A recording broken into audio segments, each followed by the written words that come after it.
Mag-isa tayo ng upo. Ito ulam natin, anak. Lagyan natin ng hipon.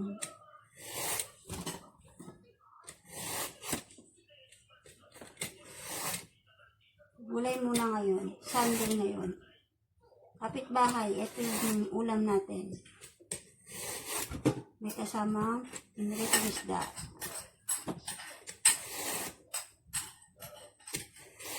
Bukas na kayo mag-karne.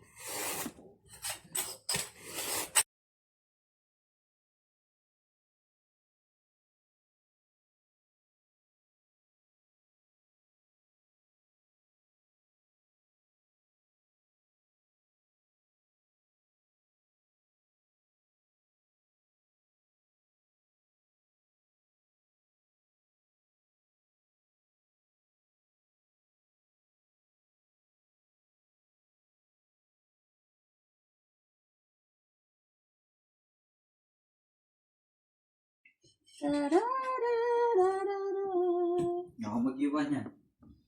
Ano kayong gagawin mo? Chop-chop. Ako na.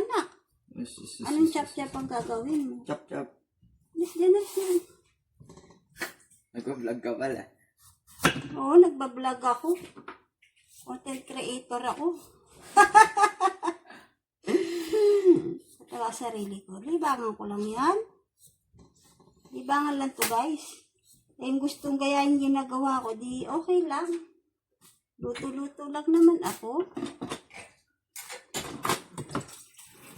Sarado Mowa's Kitchen, pero pag may nag-order, meron tayong ulam.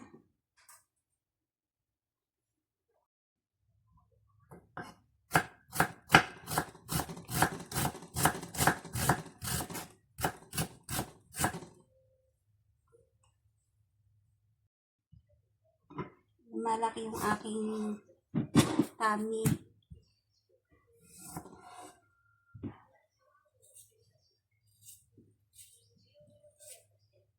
Hindi ko kaya mag-diet. Inuputom ako agad.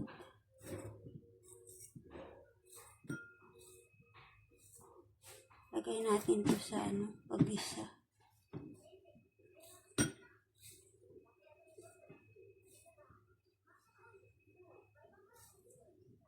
Kung nasa ground floor lang ako, may sarili akong tanim nitong gulay. Kahit nasa paso lang. Second floor tayo eh. Bawang naman. Konting mantika lang.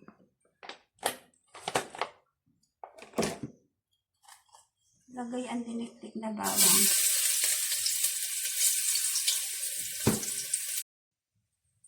Pwede na ilagay yung ating kamatis.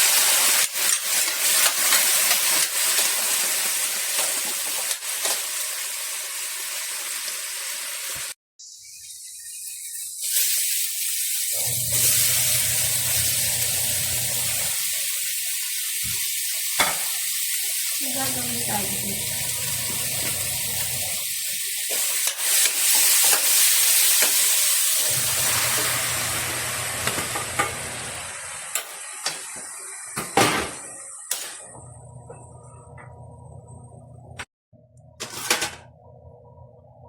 Patis muna ilalagay ko.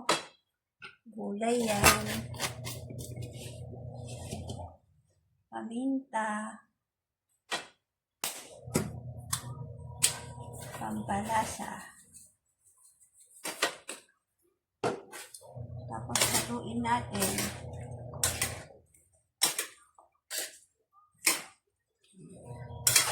Ayan natin lumabas ang kanya sariling sabaw at ating takpan. Dagdagan natin konting sabaw.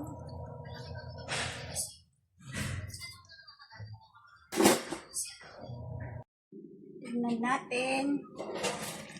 Wow, ang ganda na ng kulay.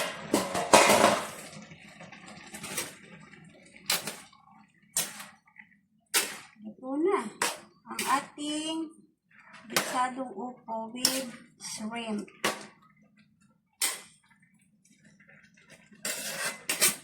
Mainit pa, guys. PM na kayo. Tikman natin. Una perfect natin yung ating lasa. Sarap. Okay na ang ating isaduko po. Next, pritong isda. Ito na yung ating ulam. Nova's Kitchen. Ito ang gulay natin today. Luto na yan.